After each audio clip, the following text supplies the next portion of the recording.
আরে ভাই তুই শুধু শুধু টেনশন করছিস। আরে আমি বিয়ে করে নিয়েছি বলে কি আমি চেঞ্জ হয়ে যাবে নাকি? আমি দেখ ঝন্টুদার দোকানে 5টায় যেতাম তো আজকে 4টায় যাবো। আরে আরে আমি কোনোদিন চেঞ্জ হবো না ভাই। সে অন্য বন্ধুরা চেঞ্জ হয়েছে, আমি চেঞ্জ হবো না।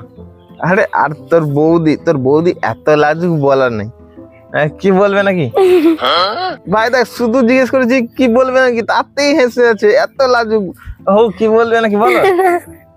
আরে ভাই কিছু বলছে। ও ঠিক আছে কি বলছে বলো।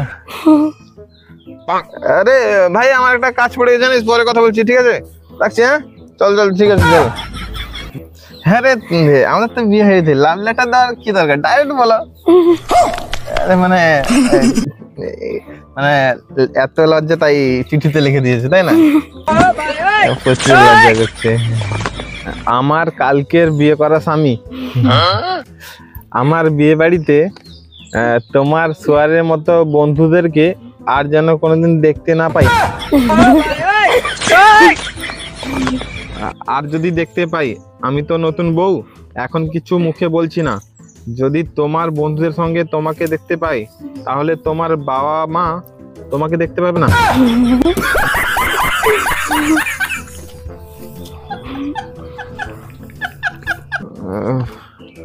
আমার না খুব লজ্জা লাগছে এগুলো বলতে, কিন্তু কি করব, আমি বলতে বাধ্য। তুমি যদি সোয়ারদের সঙ্গে মিশে যাতে তুমিও সোয়ার না হয়ে যাও,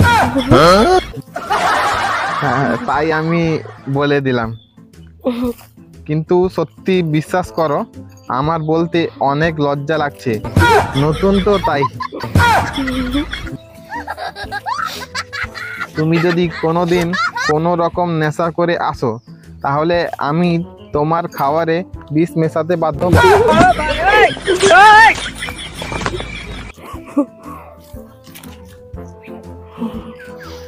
আর এগুলো শুনে তোমার যদি আমাকে ছেড়ে দেওয়ার ইচ্ছে হচ্ছে তাহলে ওটা স্বপ্নেও আনো না, কারণ এখন তুমি বিয়ে করে নিয়েছো, মানে ডিভোর্স দিলে তোমার 70% সম্পত্তি আমার হয়ে যাবে, বাকি যে 30% থাকবে সেটা আমার প্রত্যেক মাসে খরচ দিতে দিতে তুমি ভিখারি হয়ে যাবে।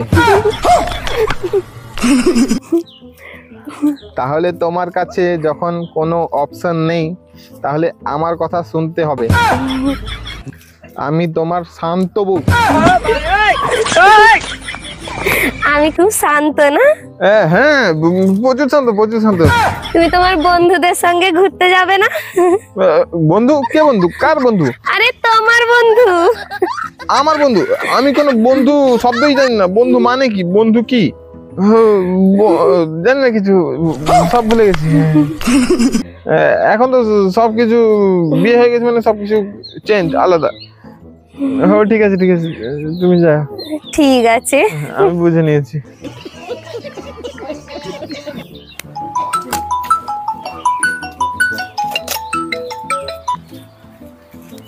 হ্যাঁ ভাই বল। আরে ভাই আমি না একটা নতুন মদের বোতল নিয়েছি, তুই তাড়াতাড়ি চলে আয়। আরে ভাই আমি না একটা দরকারি কাজে আছি জানিস ভাই, তোর সঙ্গে পরে কথা বলছি জানিস, ব্যস্ত আছি, রাখছি। হ্যাঁ আরে না আজকে যেতে পারবো না ভাই, প্রচুর ব্যস্ত আছি, আমি অনেক বড় কাজ করছি। ঠিক আছে রাখছি, বাই।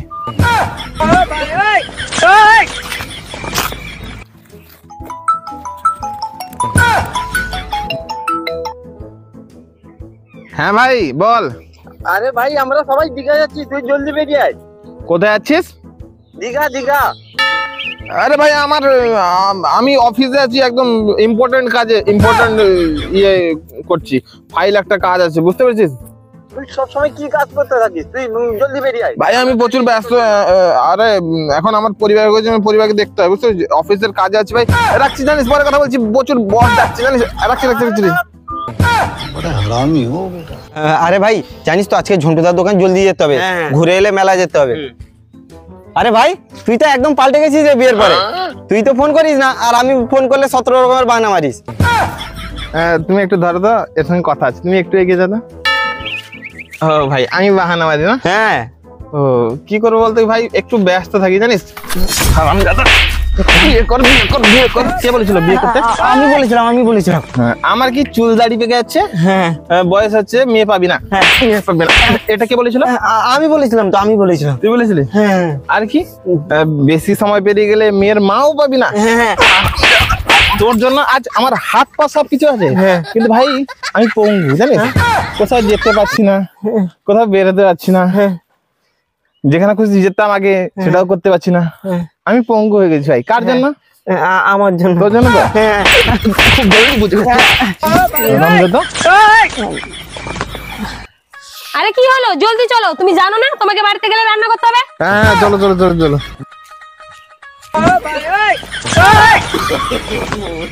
মাছটা তো হেঁটে হেঁটে যাচ্ছিল, তুই কেন শুধু শুধু নিতে গেলি?